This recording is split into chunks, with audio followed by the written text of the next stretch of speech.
As if I had a chance at life.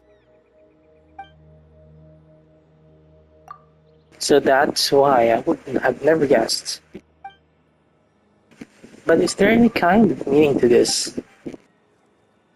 Does only existing in people's memories really count as living?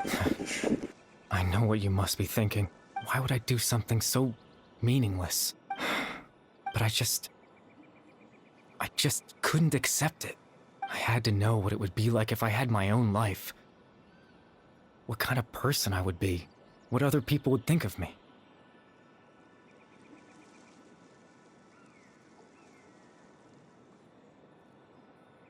Chief Ahmadiyya, Baram, Granny Jahiyat, Atosa. What would it be like if I could live alongside them? No cataclysm, no curse. Just a quiet life in a peaceful village. I was curious, so I selfishly tried to have my own life, even if that meant piecing together the version of myself that could have been. One memory at a time. I know it sounds stupid. After all, my life ended a long time ago. Any chance at living was stripped away from me when I was 8 years old. My consciousness left to mature in an illusory world of nothingness. Even the form you see before you was nothing but an invention based on my father's appearance. An imagined version of what I would look like if I had the chance to grow up. In the end, this all stems from the tragedy that occurred in Conria back then. You know, everyone's looking for you, Caribe. I know. But there's nothing I can do to make them find me. If I could exist in the real world, I would return without a second thought and surprise them with the suddenness of it all. But, well, that's not possible for me. As I understand it, even though you only appeared in their memories, your existence was great comfort to them. They all believed you once lived among them. I know.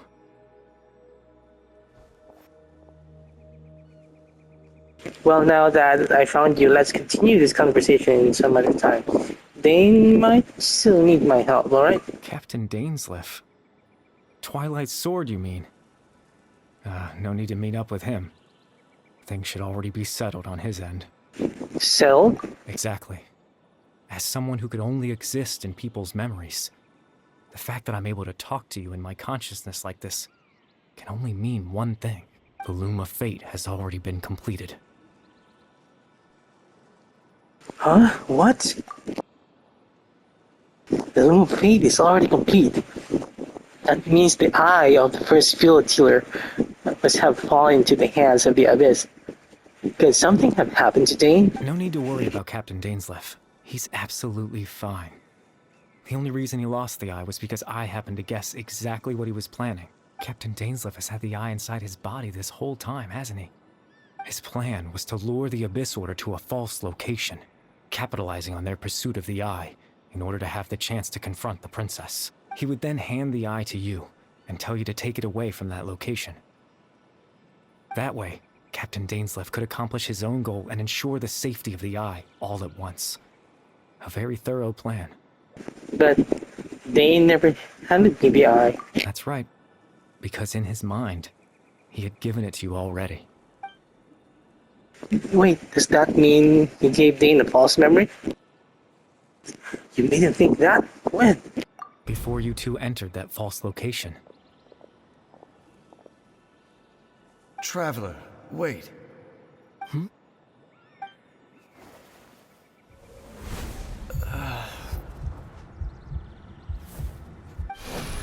We've no time to lose. Let's head inside.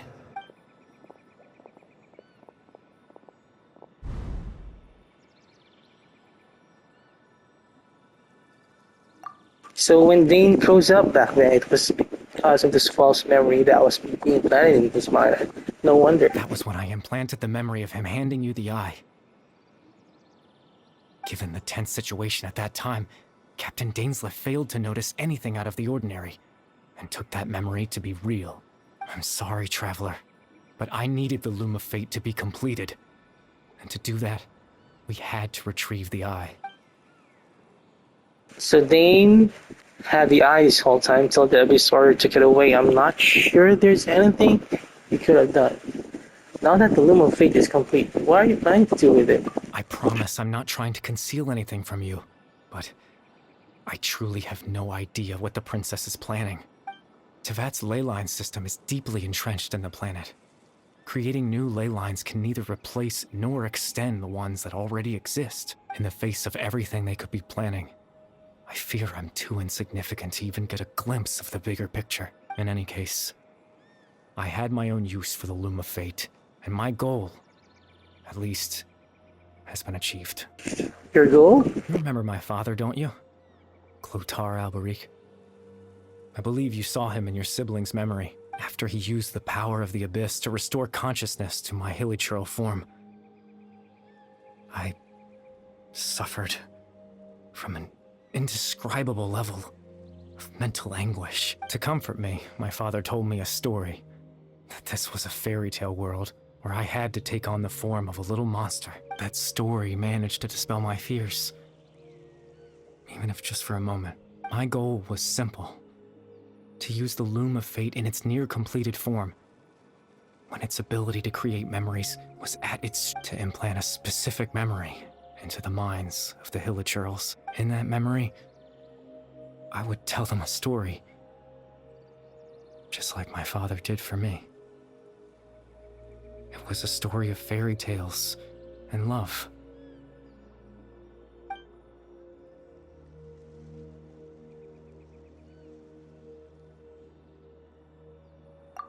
So the thing that caused the hilichurls to calm down back then was CARIBERT'S story. So that was his goal. That was the only goal, only thing he wanted. He had a device so powerful as the Loom of Fate at his disposal, and all he wanted to do with it was to offer the hilichurls a moment of comfort. I can't change the world. Not when I lost the very right to exist within it. Implanting those memories, that was the most worthwhile thing I could offer. Perhaps, but I think it was a very painful.